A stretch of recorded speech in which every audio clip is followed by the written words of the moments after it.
Hey guys, I know I promised a sooner vlog than this, but there was some issues. I did record another video, but I ended up using the wrong word for my set that day, so I ended up having to re-record it, which would be now because my battery died before that. But anyway, didn't want to make excuses, but I had to. So today we're looking at ethics, and equality. So this is the next one in the series that we're doing.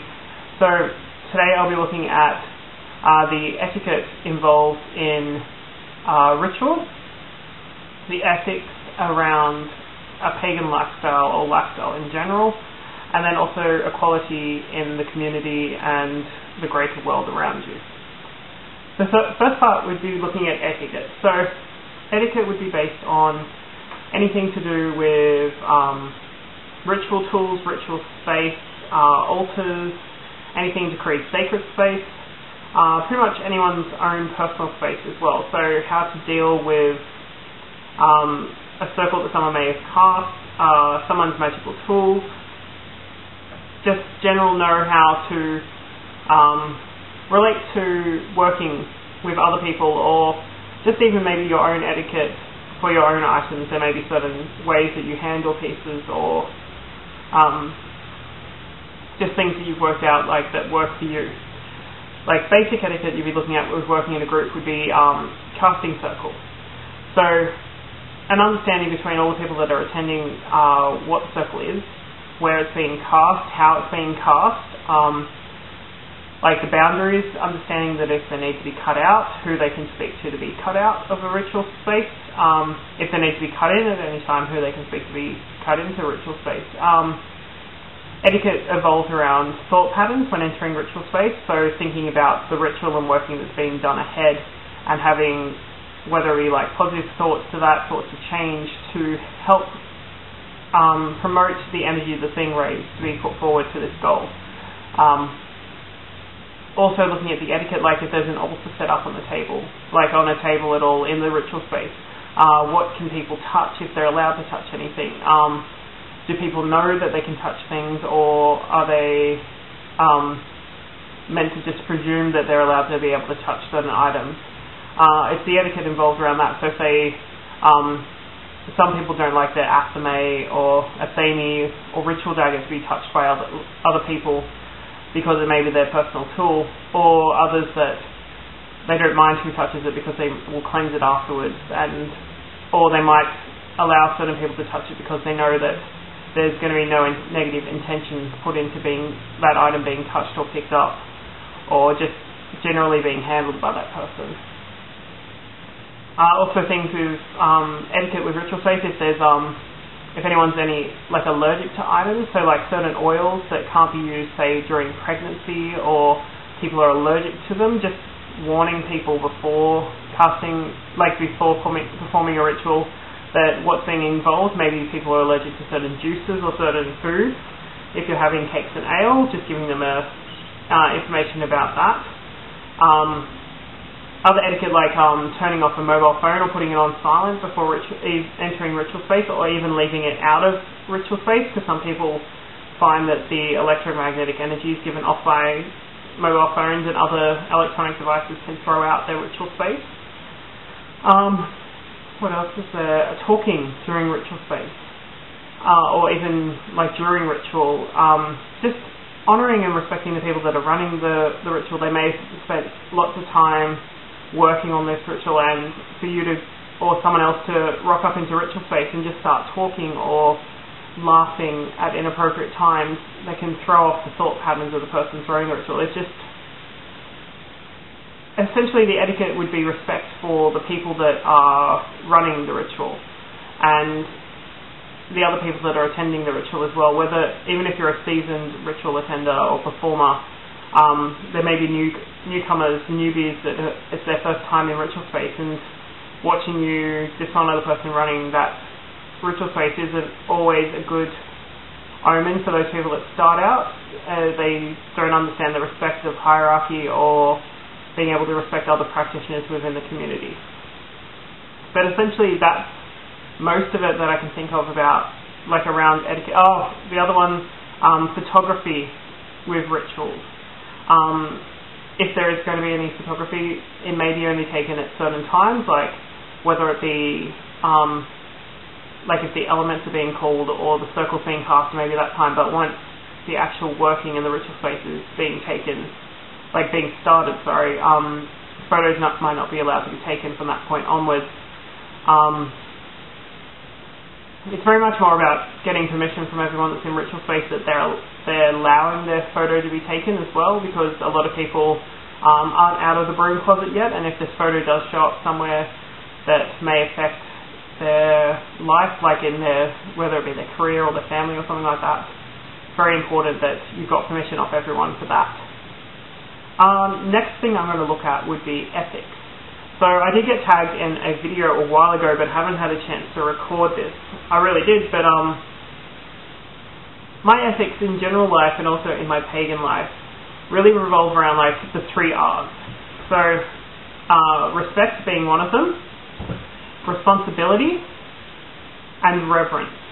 So they're the 3 that I kind of really like try to live my life by. So respect would be pretty much respect for other practitioners, respect to other people, respect for the environment, for animals, for every living being within this world, respect for the environment around you, respect for even for yourself, for your own body, for your own mind. Just looking at that sort of stuff can really, it's that whole like, I'm trying to think of the right wording, treat the world how you want to be treated. So if you go out there with a positive aspect, like positive attitude, and treat the world with a positive attitude and a reflection to everything, that's what you hope in reflection to get back. And it's just about that respect aspect, whether it be respecting someone that may be homeless, just trying to help them where they can, or even maybe like some arrogant rich person as well, just treating everyone with respect. Next would be responsibility. Now, I'm not Wiccan at all, but mainly because I don't follow the Wiccan read. So, the whole aspect of ye harm none, do what ye will. Even though there's a lot more to the Wiccan read, that's the main 8 words that always get repeated over and over and over again. But looking at that, if you are responsible for your actions, if you do wish ill harm against someone, you need to be responsible for what's going to come back, because what you put out into the world is what you'll get back. So it's about that level of responsibility, to being able to be comfortable enough or feel that what your actions are going to be in relation to a situation, you're ready for the responsibility and reflection that will come back to you that comes with it. So it's every action has an equal or opposite reaction. So it's understanding that the work you do will come back, and being responsible for, if you put negative out there, you'll get negative back, and if you put positive out, you get positive back. And it's the eternal balance that you're looking at. So it's having that ability to be responsible for your own actions, your own words. Even though you may laugh something off as a joke, it may really offend or wound someone else. So it's just being responsible for your actions. Reverence is the last ethic I try to follow. So looking at reverence, you'd be reverence for nature, reverence for the divine, reverence for anything that's considered to be sacred and holy, including yourself, because we are all aspects of the divine. We are our own microcosm of the complete universe. The universe out there is within us, and it's having reverence for that, just taking that time out of the day, whether it just be being thankful to the trees for providing you with clean air, thankful for the earth beneath your feet, whether it be thankful for the heart that beats in your chest. It's just having reverence for everything kind of increases the level of awareness you have of the environment around you and within you, and can really increase your path, increase your progress along your path. So it's just that aspect of having all that, the reverence, responsibility, for your actions, and respect. Like, that's essentially my 3 ethics that I try, my pagan and my everyday ethics I try to live by. And the last one in the vlog today we're looking at would be equality. So it very much works in with my ethics as well. It's treating everyone as an equal, whether it be a fellow human being, an animal, it may be a tree, it may be just like a small bug or something like that. It's just, we're all creatures of the divine and of the universe, and we're all life forms, we're all energy, and to not have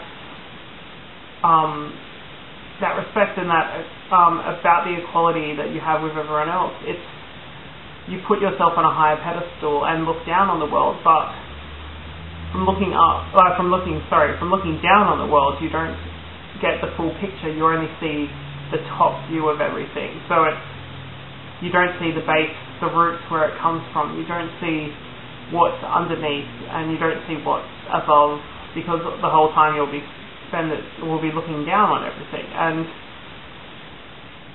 with that, you essentially, it's that whole treat the world how you want to be treated sort of thing.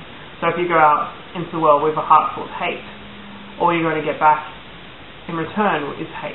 So it's just about changing the thought patterns to maybe something more positive, or if not positive, something more neutral, because that way there's no positive, no negative coming out of it, so you're not affecting it too much, but it lies on an equal sort of scale balance there, which is very much the equality sort of side of this. It also relates to a lot of like what I've talked about in other vlogs before, like the balance between the masculine and the feminine, so the equality between those two. Male is not higher than female, and female is not higher than male. They are equal. Same with life and death, the two stages of the process. It's that equality that happens. Even looking at like someone that started on their path and someone that may be on their path for 10, 20 years or something like that, treating these new people with respect, because you were once there as well. So you take them into whether it be into a group or whether it be into your circle of friends, and treat them as an equal and not as someone lower than or less than you are. Because if you view the world that way, that's how the world will view you as well, because you're lesser of a being, just viewing others as being lesser. And hopefully all of this has made sense today, but yeah, I just thought I'd touch base again, and so this is my second video this year, so I'm doing a lot better than last time.